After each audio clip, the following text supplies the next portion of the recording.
কি জানি রূপলি ডিনার সেটটা কোথায় রাখা আছে। ম্যাম যদি জানতে পারেন তাহলে আমাকে তো মেরেই ফেলবেন। আচ্ছা, এই এই রুমের মধ্যে নেই তো? না, এই রুমের মধ্যে কি করেই বা থাকবে?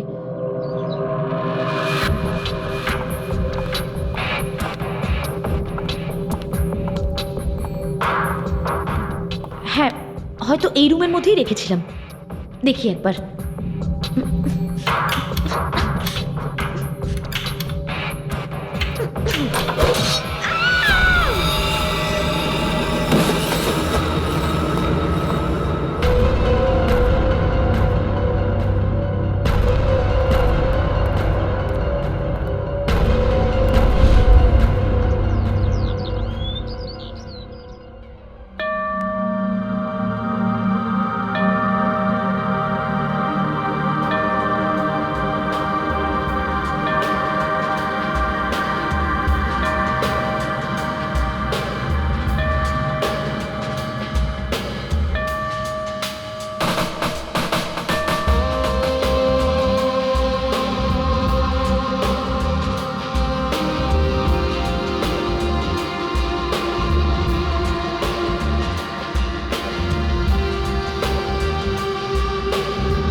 সোয়া 9টা বেজে গেছে, আমার ব্রেকফাস্ট কোথায়?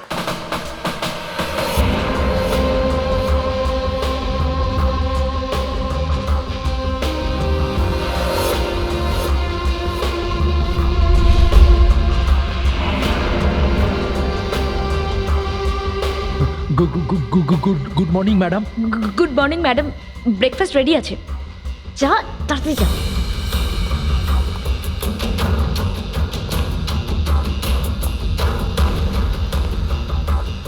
Good morning ma'am. মানডের মেনু যেমনটা আপনি বলেছিলেন। এক্ষুনি বলছি, তোমার মর্নিং গুড নাকি নয়?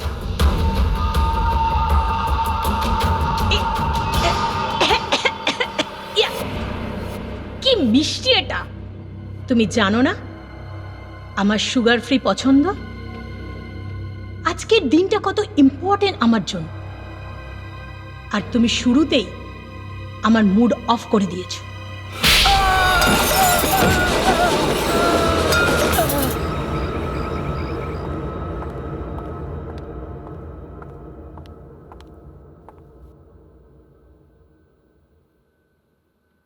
আজকে বাড়িতে অনেক অতিথি আসবে, ওনাদের খাবার, ওনাদের থাকার ব্যবস্থা এসব হয়ে গেছে তো? 10টা তো বেজেই গেছে। সবচেয়ে ইম্পর্টেন্ট কাজ সবচেয়ে প্রথমে। সবাইকে ফোন করে নিচ্ছি, আসার সময়টা কনফার্ম করে নিই।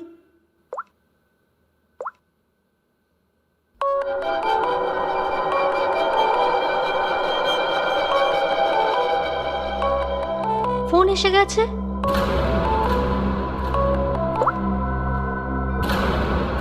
হ্যালো হ্যালো, রূপালী ম্যাডাম, আমি অবন্তিকা ম্যাডামের সেক্রেটারি সোনালি কথা বলছি। আমি শুধু এটাই জানতে চাই যে আজ আপনি ঠিক কখন আসছেন? সোনালি, আই এম সো সরি। তুমি অবন্তিকাকে বলে দেবে যে আজকে আমি আসতে পারবো না। কি, আজ আপনি আসতে পারবেন না?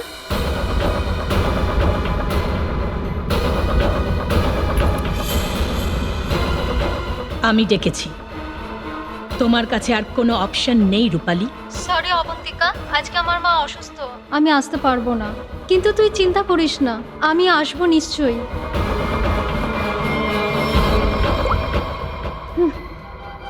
যাবো তো নিশ্চয়ই, তোর থেকে প্রতিশোধ তো নিতেই হবে। তুই আমার সাথে যা করেছিস একদমই ঠিক করিসনি, কিন্তু আজ সেই দিন নয়।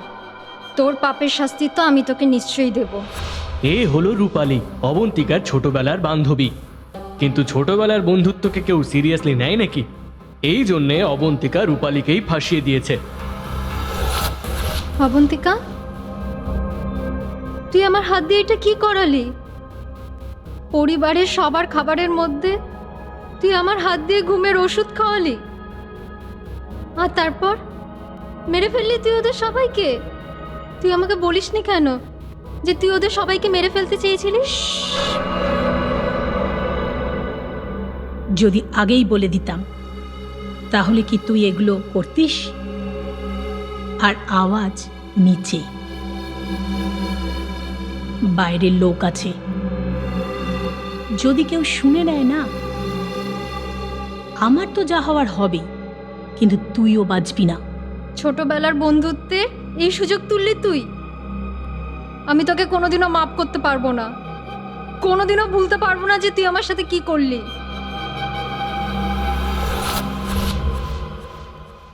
এত বড় একটা পার্টি রেখেছি আমি, আর ওর মা অসুস্থ হয়ে গেছে। ম্যাম, আজ কিছু স্পেশাল আছে বুঝি? যাও।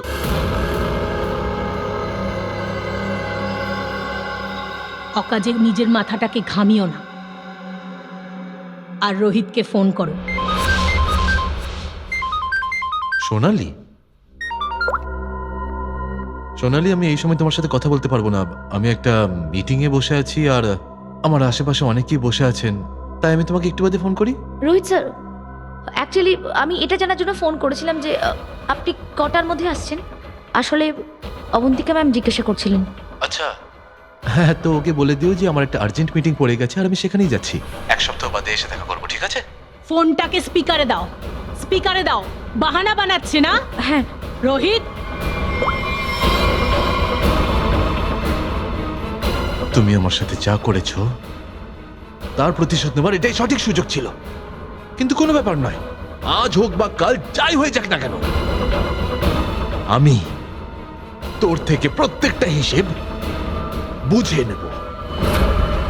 এ হলো রোহিত, অবন্তিকার কাকার ছেলে। জেল খাটছিল। এবার জিজ্ঞেস করুন কে ফাঁসিয়েছে ওকে। অবন্তিকা ড্রাগস সমেত ধরা পড়েছিল, 5 বছরের জেল হয়েছিল। অবন্তিকা, আমার পরিবারের মধ্যে একমাত্র তুমিই আছো। তুমিই সেই যে আমাকে সাহায্য করতে পারো আর আমাকে এখান থেকে বের করতে পারো। আমি কিচ্ছু করিনি, আমাকে ফাঁসানো হচ্ছে। অবন্তিকা, তুমি কি জানো যে আমার সাথে এসব কে করছে? রোহিত, আমি কি করে জানবো তোমার সাথে এগুলো কে করেছে? তোমার সঠিক পথে যাওয়া উচিত ছিল। কিন্তু রোহিত, সত্যি আমার তোমার জন্য খুব খারাপ লাগছে, খুব খারাপ লাগছে। কিন্তু আমি তোমার কোনো সাহায্যই করতে পারবো না না। অবন্তিকা, নিজের খেয়াল রেখো রোহিত। তুমি আমাকে ছেড়ে যেতে পারো না অবন্তিকা। ও এমন কি কাজ করছে যে ওকে মিটিং অ্যাটেন্ড করতে হচ্ছে? ম্যাম, রোহিত স্যারও আসছেন না, আর পার্টির এত কিছু ব্যবস্থা, তার মানে ক্যান্সেল করতে হবে? যখন আমি অবন্তিকা কাউকে ডেকে পাঠায় না, তখন তাকে আসতেই হয়। সোনালি, ওই ডক্টর মানসী। আরে বাহ, ডাক্তার মানসী তো নিজেই ফোন করলো। ও নিশ্চয়ই আসবে। হ্যালো মানসী। হ্যালো। চুপ কর বাবা, চুপ কর, কাঁদিস না। ডক্টর মানসী, প্লিজ আপনি তাড়াতাড়ি এমার্জেন্সি ওয়ার্ডে আসুন। শোনো, অবন্তিকা কনফার্ম নয়। আমি জানি না আমি আসতে পারবো কিনা। ওই আসলে হসপিটালের ট্রমা ওয়ার্ডে একটা এমার্জেন্সি কেস এসেছে, তাই আমাকে এক্ষুনি একটা সার্জারি করতে হবে। সো চুপ কর, কাঁদিস না। আসছি আসছি। শোনো অবন্তিকা, আমাকে যেতে হবে গো, কিন্তু যাওয়ার আগে আমি আবারও তোমায় একটা প্রশ্ন করতে চাই। অবন্তিকা, ওই দিন আমার মেয়ের সাথে কি হয়েছিল অবন্তিকা? চেয়েও আমি ভোলাতে পারছি না এটা। মানসী, একে তো তুমি আসছো না, তার ওপর বারে বারে একই প্রশ্ন করে চলেছো। আরে আমি কতবার বলেছি আমি জানি না তোমার মেয়ের সাথে কি হয়েছে। আচ্ছা, কিন্তু আমাকে এখন যেতেই হবে। পেছন থেকে অনেকে ডাকছে, আমাকে যেতে হবে, সার্জারি করতে হবে। মানসী, মানসী, সব অজুহাত, সব অজুহাত। কারোর মা অসুস্থ, কারোর মিটিং, কারোর পেশেন্ট, সব অজুহাত, সব অজুহাত, সব মিথ্যে কথা।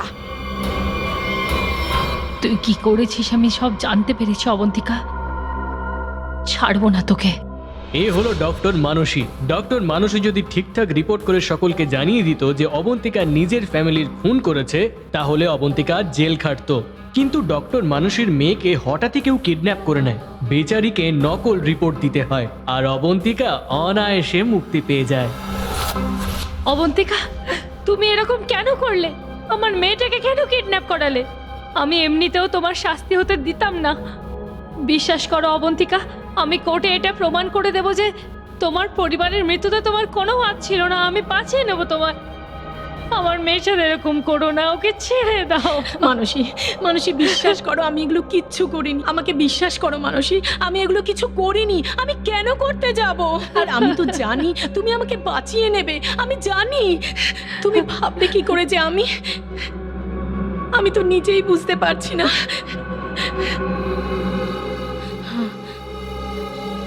মানসী, নিশ্চয়ই আমার কোনো শুভাকাঙ্ক্ষী এটা করছে। মানসী, তুমি বিশ্বাস করো, তুমি চিন্তা করো না। একবার এই কেসটা শেষ হয়ে যাক, আমরা দুজনে মিলে তোমার মেয়েকে খুঁজে বার করব। সত্যি বিশ্বাস করো প্লিজ।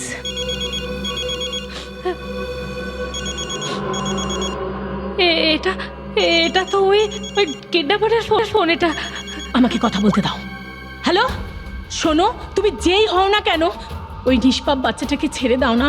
ও তোমার কি করেছে? প্লিজ ওকে ছেড়ে দাও প্লিজ। হ্যালো হ্যালো, আমার কথা শুনতে পাচ্ছ? হ্যালো, ফোন কেটে দিল। ডক্টর মানসী, ওই কিডন্যাপারগুলো আপনার মেয়েকে ঘুমের ওষুধ দিয়েছে অজ্ঞান রাখার জন্য, আর ওটার ওভারডোজের জন্য ও মারা গেছে। কি?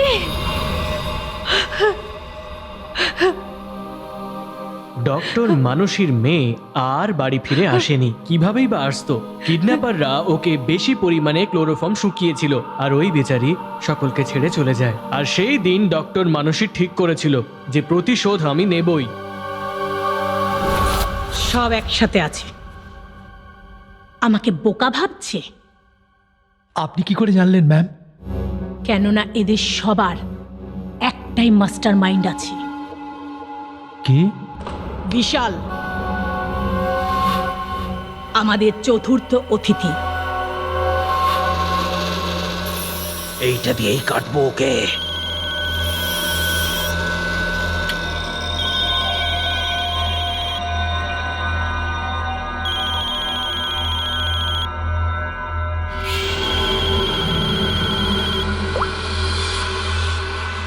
হ্যালো, হ্যালো, কাকে চাই? আমি নয়নতারা বলছি। কি নয়নতারা? কিন্তু এটা তো বিশাল স্যারের নাম্বার, তাই না? ওনার সঙ্গে আমার কথা বলেন প্লিজ। বলুন সোনালি ফোন করেছে। ও সোনালি, তুই? কি হয়েছে? আসলে অবন্তিকা ম্যাম আপনার সঙ্গে একটু কথা বলতে চান। হাই অবি, কেমন আছো? আজ হঠাৎ আমাকে মনে পড়লো যে? What do you mean by হঠাৎ আমার তোমাকে মনে পড়ে গেছে? তোমার তো আজকে এখানে আসার কথা ছিল না? ওই অবি, আজকে আসতে পারবো না ভাই। আসলে একটা কন্ট্রাক্ট পেয়েছি, আজকে একটা খুন করতে হবে। মিথ্যে কথা বলো না বিশাল। আমাকে বেরোতে হবে। আমি আগামী সপ্তাহে দেখা করছি।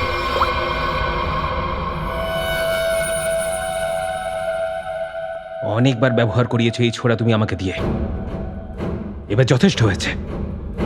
তোর গলাটাও আমি এটা দিয়েই কাটবো। এ হলো বিশাল, আর আপনি ওর মুখ দেখেই বুঝতে পারছেন যে ও হলো খুনি। টাকা নিয়ে লোকেদেরকে খুন করে, কিন্তু এও অবন্তিকার কাছে হেরে গেছে, কারণ ওর জীবন অবন্তিকার হাতের মুঠোয়।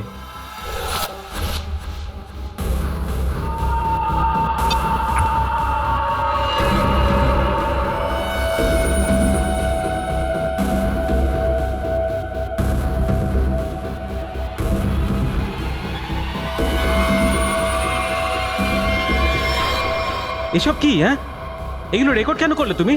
তোমার কি মনে হয় তোমার মতো একটা খুনির মুখ সারা জীবন টাকা দিয়ে মুখ বন্ধ রাখবো? এখন আজকের পর থেকে আর 1 টাকাও তোমাকে দেব না, ঠিক আছে না? এখন তুই টেপটাও দিবি আর টাকাটাও, না হলে গুলি মেরে তোর খুলি উড়িয়ে দেবো।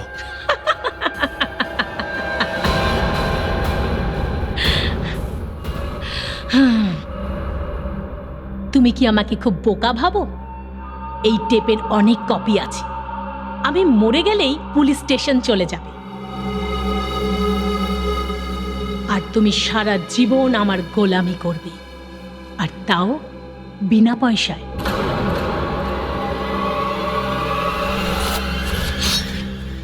এইভাবেই কাটবো তোর গলাটা।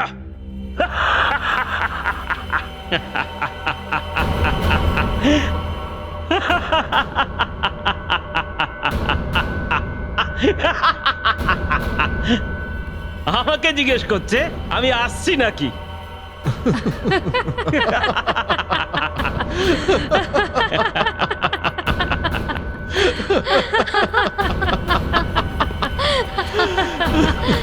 আমাদেরকেও এটাই জিজ্ঞেস করেছে।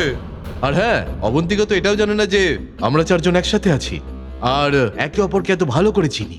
আর আজকে আমরা ওকে মেরে ফেলবো। ফাইনালি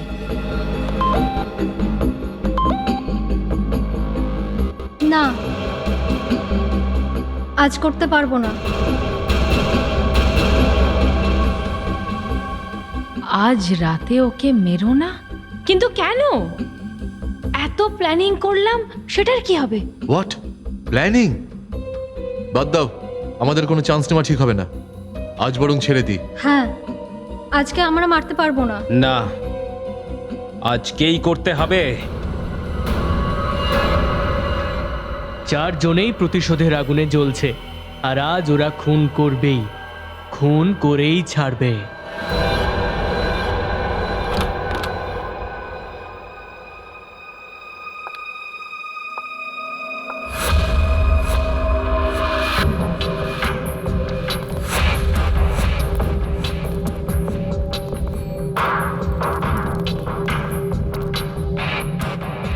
তাড়াতাড়ি চলো, নইলে ম্যাডাম মেরে ফেলবেন।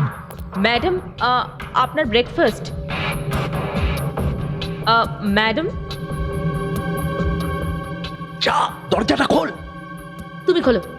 আমি খুলবো না, আমার খুব ভয় করছে। ভয় পেও না, আমি দেখছি। সরো। ম্যাম, ম্যাম মাটিতে কেন? ম্যাম? কিছু ভালো বুঝছি না আমি। ম্যাম,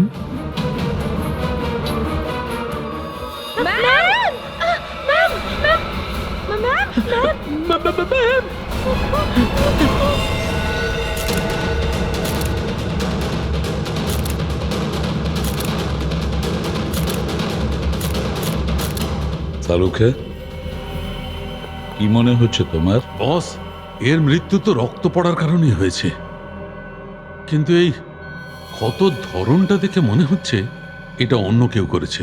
হ্যাঁ, আচ্ছা, তোমাদের ওয়াচম্যান কোথায়? হ্যাঁ, গেটে কেন ছিল না? স্যার, ওকে তো ম্যাডাম দুদিন আগেই বের করে দিয়েছিলেন। ওই ম্যাম আসলে খুব তাড়াতাড়ি রেগে যেতেন। ম্যামকে শেষবার কখন দেখেছিলে? আমি কাল রাতে ম্যামের জন্য চা নিয়ে গেছিলাম, আর তখন। কি হয়েছে? ম্যাম, চা হয়ে গেছে? হ্যাঁ হ্যাঁ। বেরিয়ে যাও। বেশ, মেনে নিলাম ওই সময় ঘরে কেউ ছিল যে এসব করেছে, কিন্তু অবন্তিকার সঙ্গে যখন এসব হচ্ছিল তখনও নিজেকে বাঁচানোর জন্য নিশ্চয়ই চিৎকার করবে, চেঁচামেচি করবে। তোমরা কেউ না কেউ তো আওয়াজ শুনবে। না স্যার, শুনিনি। আরে এতটা রক্ত যেখানে বেরিয়েছে, কি চুপ করেছিল? স্যার, ওই ম্যামের হিমোফেলিয়া ছিল।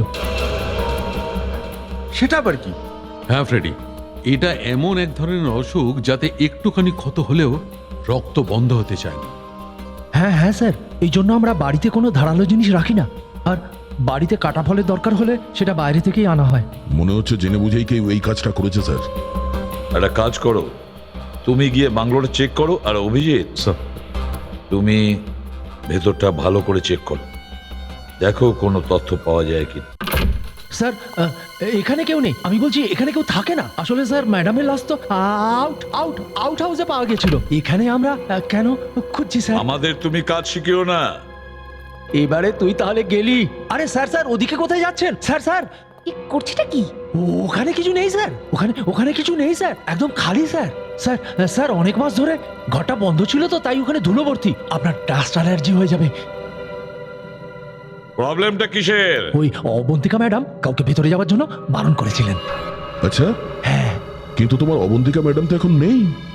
ম্যাডাম নেই তো তাতে কি হয়েছে? আমি ওনার সব থেকে বিশ্বাসী কর্মী।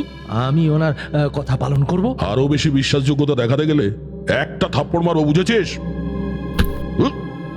আপনি দাঁড়ান স্যার, আমি ভিতরে গিয়ে দেখছি। স্যার দরজা খুলবেন না, ভেতরে অ্যারেঞ্জমেন্ট করা আছে।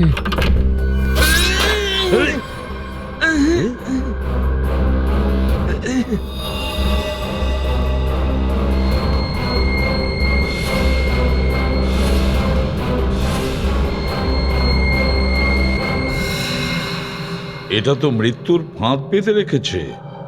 যেই দরজা খুলেছি, দড়িতে টান পড়লো, তীরের গতিতে ছুরিটা ছুটে গেল। ছুঁয়ে বেরিয়ে গেছে স্যার। আমার ভাগ্য খুব ভালো স্যার, বেঁচে গেছি। মাকরান, তাহলে এসব তোমার কারসাজি? এই জন্য বাধা দিচ্ছিলে আমাদের ভেতরে ঢুকতে? তাহলে এই ছিল তোমার অ্যারেঞ্জমেন্ট, হ্যাঁ?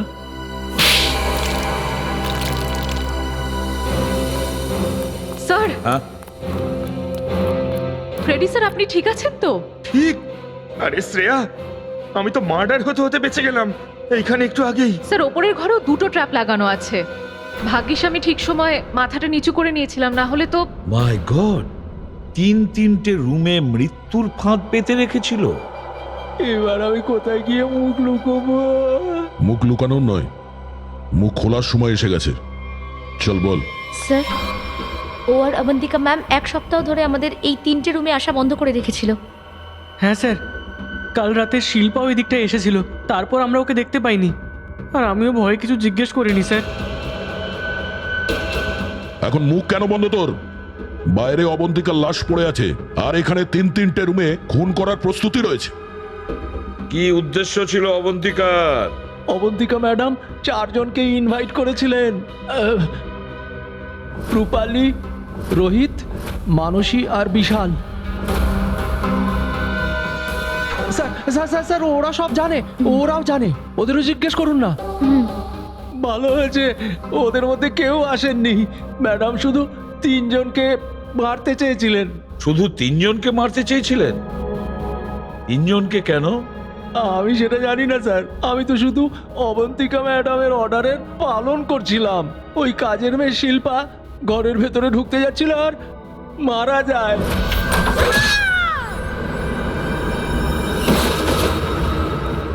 মার্ডার করার প্ল্যান করেছিলিস তুই। একটা মেয়ে মারা গেছে আর তুই বলছিস তুই নিরপরাধ? হ্যাঁ? শিল্পার লাশ কোথায়? ব্যাকইয়ার্ডে পুঁতে দিয়েছি। শ্রেয়া, 4 জনের ব্যাপারেই খোঁজ নাও। জুতোর ছাপ রয়েছে আর মাটিও লেগে আছে। হ্যাঁ, এই দেখুন স্যার, জানালা খোলা রয়েছে আর বাইরে গ্রিলও লাগানো নেই। আর খুনিও এদিক থেকে ঢুকেছিল। সে কোনো পুরুষ নয় স্যার, মহিলা। তার মানে? হ্যাঁ স্যার, এই দেখুন লিপস্টিকের দাগ। হ্যাঁ, খুনি কোনো পুরুষের জুতো পরে ভিতরে লাফ দিয়েছিল। হয়তো একটা পায়ের প্রবলেম আছে বা এক পায়ে লাফ দেওয়ার জন্য ব্যালেন্সটা রাখতে পারেনি, তাই এই পর্দাতেও লিপস্টিকের দাগ লেগে যায়। একদম ঠিক বলেছো। এক মিনিট স্যার, 1 মিনিট, একটু সরে যান আপনি। কি হয়েছে? আরে ওই দেখুন, এই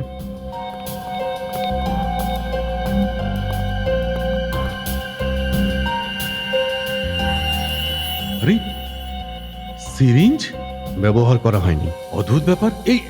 এটা কি ব্যাপার বলো তো? হ্যাঁ, এখানে একটা সিরিঞ্জ, ওখানে একটা লোকের জুতো। মানে একজন মহিলা একটা লোকের জুতো পরে ভিতরে এসেছিল আর ঠোঁটে লিপস্টিক। আচ্ছা, এমনটা নয় তো যে লোকটাই লিপস্টিক পরেছিল? আর এই অবন্তিকাকে যে ছুরি দিয়ে মারা হয়েছে সেটা কোথাও দেখতে পাচ্ছি না। দেখো অভিজিৎ, একটা কথা, খুনি অবন্তিকাকে ছুরি দিয়ে মেরেছিল, তাহলে ও চেঁচালো না কেন? কারো সাহায্য চাইলো না কেন?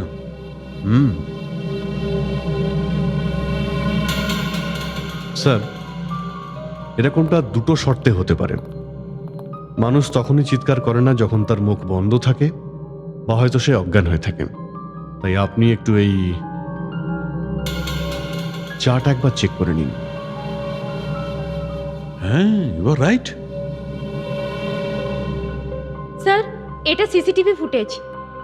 ভেরি গুড, চেক করে দেখি।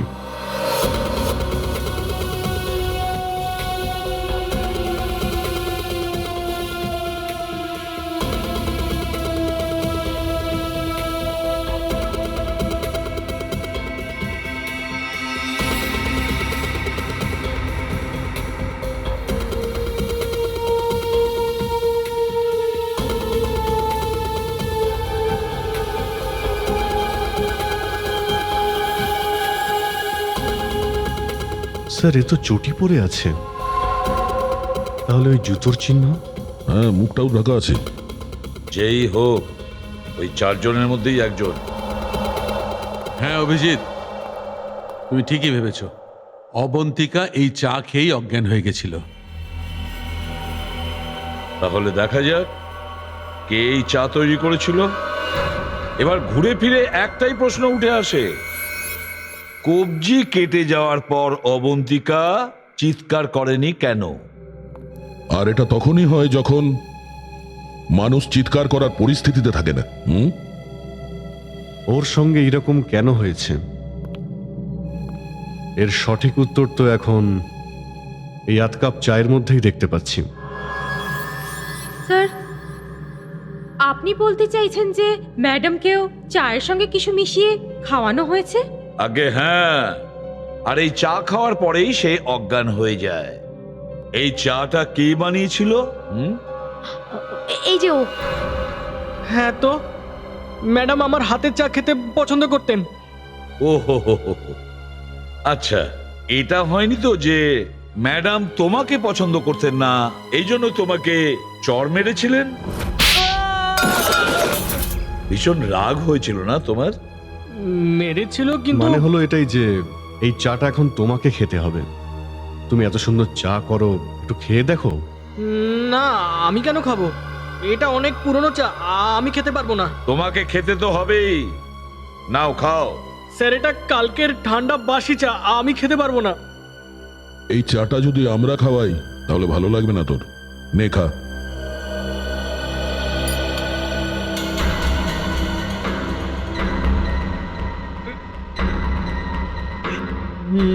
এর কিছু হবে না তো?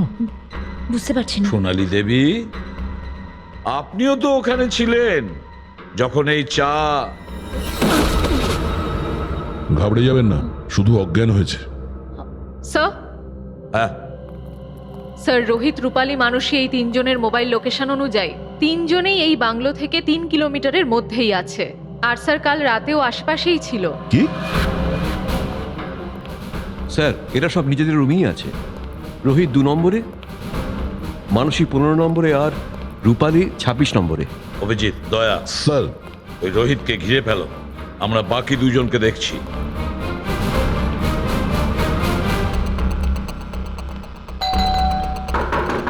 কে? স্যার, রুম সার্ভিস, চা নিয়ে এসছি স্যার। আরে চা আবার কে চেয়েছিল? স্যার আপনি? আমি? আমার মাথা খারাপ করে দিস না, যা এখান থেকে। স্যার, একবার অর্ডার দিয়েছেন তো ক্যান্সেল হবে না স্যার, চা আপনাকে নিতেই হবে। আরে তবে রে, কি হয়েছে কি? চা নিয়ে এসছি স্যার। সকাল সব নেশা করেছিস নাকি? এসব ছাড়, কাল রাতে কোথায় ছিলি সেটা বল। তোর বিয়েতে বউ ভাত খেতে গেছিলাম। আচ্ছা,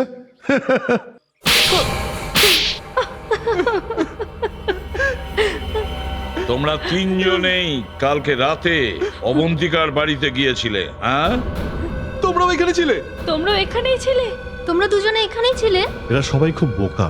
আমি সত্যি বলছি, আমি সত্যি জানতাম না যে এরা দুজনে। এই সিরিঞ্জ, এর ওপরে আঙ্গুলের ছাপ, সেটা তোমারই হবে, বুঝলে ডক্টর মানসী? যে ঘরে আমরা অবন্তিকার লাশ পেয়েছি এই সিরিঞ্জটা ওখানেই পড়েছিল। ওখানে একটা পর্দা আছে, আর পর্দাতে লিপস্টিক লেগেছিল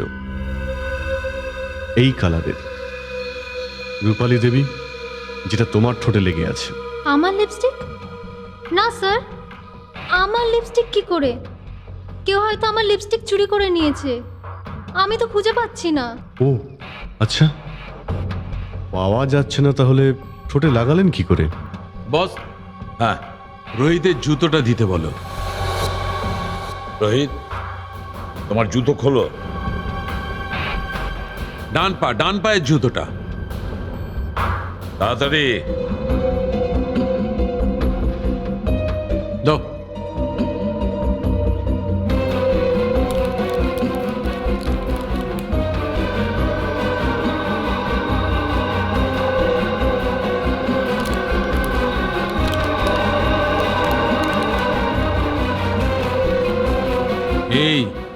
এই সেই লোক বস। কি রোহিত, তোমার জুতোর ছাপ অবন্তিকার লাশের পাশে কি করে এলো? স্যার, কাল রাতে আমার জুতো অন্য কেউ পড়ে গেছিল। তুই শুধু এটা বল, শুধুমাত্র একটা জুতোর ছাপই কি করে পাওয়া গেল? হ্যাঁ, অন্য পায়ে কি পড়েছিলি? স্যার, কি পড়েছিলি অন্য পায়ে?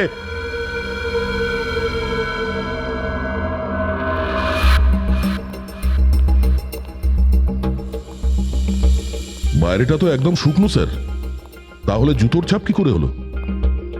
মানে জল দিয়ে মাটিটা ভেজানো হয়েছিল, তারপরে এই চিহ্নটা তৈরি করা হয়েছে। দেখা যাক।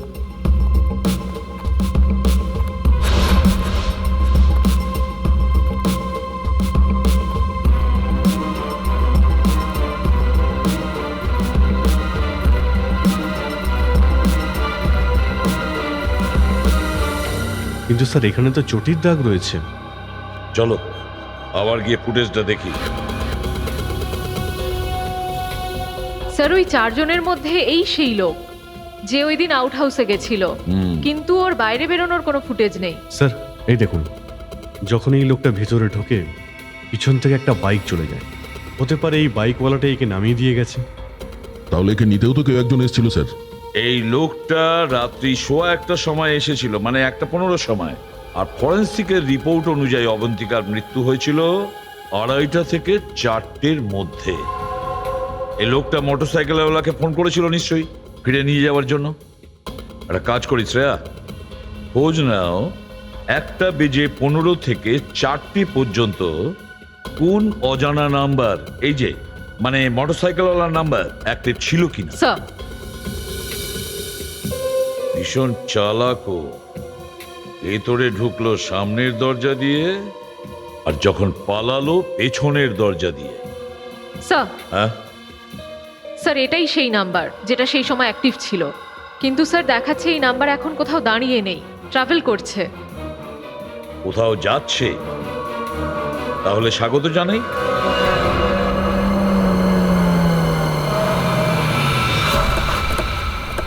স্যার, ওই শেষ নাম্বারটার লোকেশন এইটাই।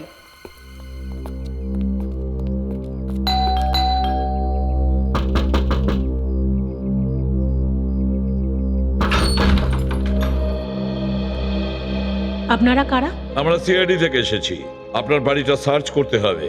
সার্চ করবেন? কিন্তু আমার বাড়িতে তো কিছু নেই। সেটা তো ভেতরে গেলেই জানতে পারবো। আপনাকে তো বললাম আমি এখানে কেউ থাকে না।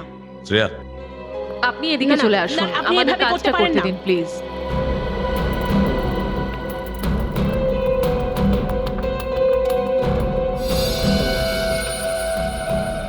স্যার, আজকাল দেখছি সবার বাড়িতে ইঁদুর আছে।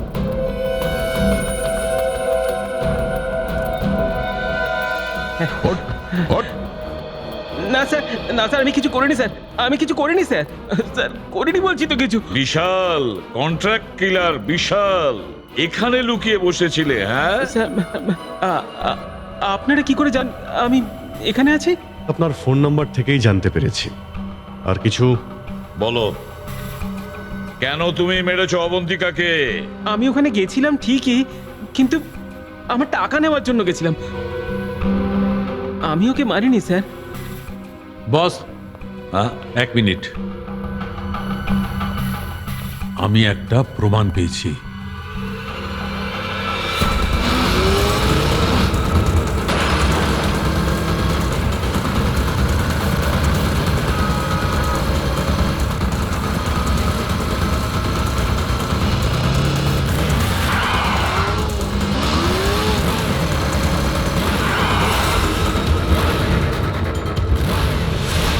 জালে মাছ ধরা পড়ে গেছে দয়া।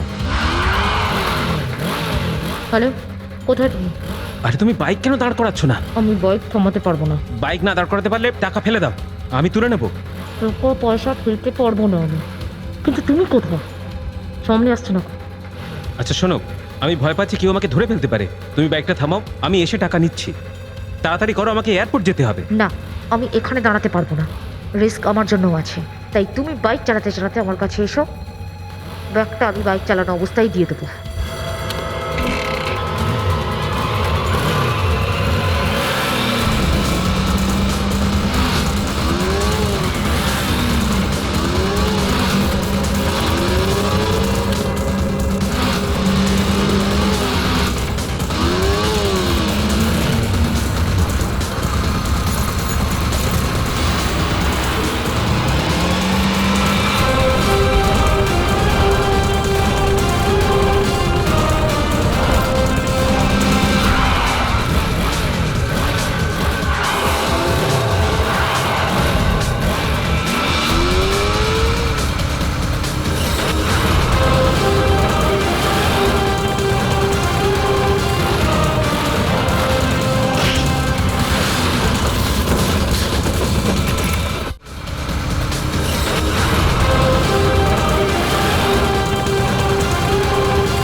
তুমি? রোহিত, ডক্টর মানসী, রূপালী আর বিশাল, চারজনেই অবন্তিকার পুরনো পরিচিত, বা বলা ভালো পুরনো শত্রু। চারজনে একটাই উদ্দেশ্য ছিল ওকে খুন করা। তোমরা চারজন মিলে ওকে খুন করার প্ল্যান করো, আবার হঠাৎ করে প্ল্যান ক্যান্সেলও করো। আর তারপর তোমাদের মধ্যে কেউ একজন বা হয়তো দুজন নিজের সিদ্ধান্তে অটল থাকলো, আর নির্দিষ্ট সময় অবন্তিকার খুন হয়ে গেল। আর ওখানে আমরা পাই রোহিতের জুতো, তাও একটা জুতো। আর ওখানেই আমরা পেলাম ডক্টর মানসীর ওই ইঞ্জেকশন, যেটা দিয়ে খুন করা হয়নি। আর রূপালী, তোমার লিপস্টিকের দাগ। তারপরে বিশালকে আমরা ধরে ফেলি, আর যখনই ওকে আমরা পালাতে দিই তখনই গল্পে একটা টুইস্ট আসে, আর সেখানে আসে সোনালি ব্যাগে 50 লাখ টাকা নিয়ে। কি আপনারা আমাকে ইচ্ছে করে যেতে দিয়েছিলেন? জুতোতে হাতের ছাপ আছে। জুতোর মধ্যে তো পায়ের ছাপ থাকে, আপনি হাতের ছাপের মধ্যে পেলেন কি করে? অভিজিৎ, যেই জুতোর ছাপটা করেছে সে জুতোটা পায়ে পড়েনি, হাতে পড়েছিল। এই দেখো। আর একটা কথা, এটা যারই হাতের চিহ্ন হোক না কেন, তার ডান হাতের আঙুলে একটা কাটার চিহ্ন আছে।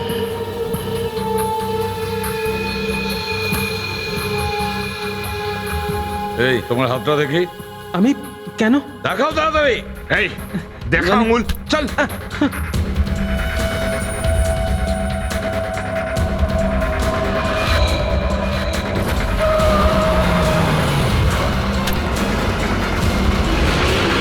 তাহলে সোনালী দেবী, বলুন কেন আপনি অবন্তিকাকে মারলেন?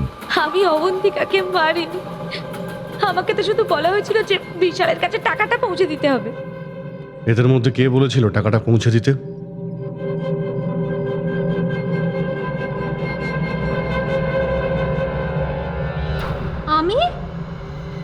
আমি করিনি স্যার। স্যার আমি তো রুমে ঘুমোচ্ছিলাম স্যার। তাহলে তোমাদের সবার মোবাইল ফোন ওখানে ওই অবন্তিকার বাংলোর পাশে কি করছিল? হ্যাঁ, মিথ্যে কথা বলছো তোমরা সবাই। তোমাদের মধ্যে এটা কেউ বলতে পারবে না যে ওই দিন সে ওখানে ছিল না। সোনালি, কে দিতে বলেছিল? ওই যে ও। কি মানসী, তুমি? এই তাহলে তুমি? আর তাছাড়া এই কাজ তুমি ছাড়া আর কে করবে? আর ওনার থেকে এটা কে ভালো করে জানবে যে একটা ছোট আঘাতে অবন্তিকাকে কি করে মেরে ফেলা যায়? হ্যাঁ, আমি ওকে খুন করিয়েছি, ঠিক যেমন করে ও আমার মেয়েকে মেরেছিল। আর আমি যা করেছি তাতে আমার কোনো আফসোস নেই। অবন্তিকাকে মারার জন্য আমি অনেক বছর অপেক্ষা করেছি, অনেক বছর। সোনালি ওর বাড়িতে আমার হয়ে কাজ করত। তারপর একদিন যখন ও আমাকে বলল যে অবন্তিকে আমাদের সবাইকে ওর বাড়িতে একদিন ডাকবে, তখন আমি মাস্টার প্ল্যান বানালাম। Master plan? হ্যাঁ, প্রথমে তো আমি মার্ডারের প্ল্যান ক্যান্সেল করিয়ে দিলাম, তারপর দেখা না করে বিশালকে অবন্তিকার মার্ডারের কন্ট্রাক্ট দিলাম, আর তারপর সোনালির মাধ্যমে অবন্তিকার মার্ডারের জবনিকা টানলাম। আমাদের এতদিনের পুরনো বন্ধুত্ব, আমি নিজেদের মধ্যে কোনো ঝামেলা তৈরি করতে চাই না। আমাকে আমার টাকাটা দিয়ে দাও, ব্যাস।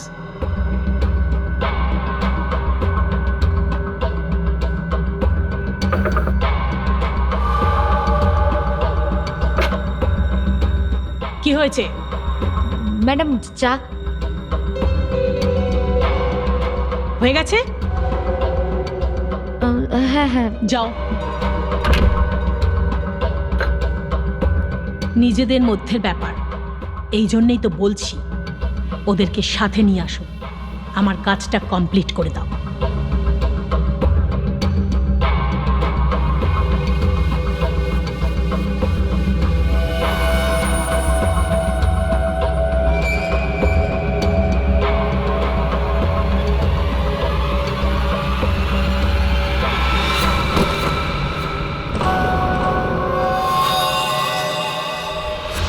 আর তারপরে তুমি একটা পিসিও থেকে কল করে এখানে সবাইকে ডেকেছো অবন্তিকার বাংলোর কাছে, যাতে আমরা সবাই ভাবতে থাকি যে অবন্তিকার খুনটা কে করলো। করতে হয়েছিল আমায় স্যার, করতে হয়েছিল। যতবার আমি অবন্তিকাকে দেখতাম না, আমার মেয়ের কথা মনে পড়তো আমার।